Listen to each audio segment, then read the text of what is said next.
शुभारंभ झालाय, काय भावना आहेत आपल्या? मी अतिशय उत्साही आहे. त्याच्यामुळं बाकीचा एकंदरीत एका निरोपावर एवढी सगळी गावातली मंडळी एकत्र जमली. त्याच्यामुळं निश्चितपणानं नेते मंडळींनी आपल्या भाषणामध्ये किंवा कार्यकर्त्यांनी आपल्या भाषणामध्ये जो उल्लेख केला की 21-0 100% 21-0 होणार. आता कोणतं विजन घेऊन आपण या इलेक्शनमध्ये लढणार? नाही, एकंदरीत विजन जे डोळ्यासमोर घेत असताना या एकंदरीत माझ्या वडिलांच्या कारकिर्दीत जी पाण्याची स्कीम झाली 1982ला, त्या 1982ची जी स्कीम झाली ती आजपर्यंत त्या स्कीममधनं पाणी पुरवठा होतो.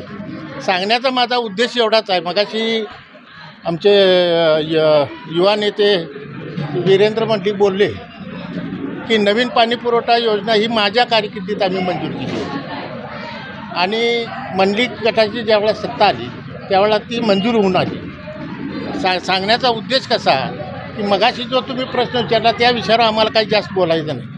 ज्यावेळेला एखाद्या गोष्टीचं विजन आपण आपल्या डोळ्यासमोर ठेवतो तर त्यावेळेला गावच्या विकासाच्या दृष्टीनं अतिशय बारकाईनं विचार करून ते निर्णय घ्यावे लागतात.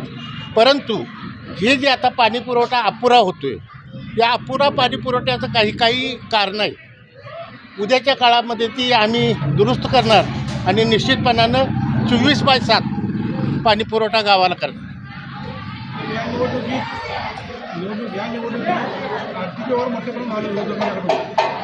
आता हे बघा, आर्थिक व्यवहार कुणाकडं होतात ते तुम्हाला माहिती आहे. आमच्याकडं शेतकरी मंडळी, आमच्याकडं काय असणार आहे?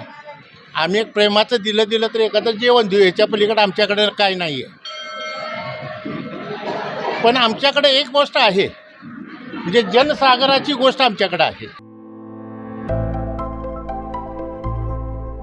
आविष्कार इन्फ्रा तुम्हाला देत आहे विविध लोकेशन्सवर NA प्लॉट्स आणि प्राईम फ्लॅट्सचे प्रोजेक्ट्स.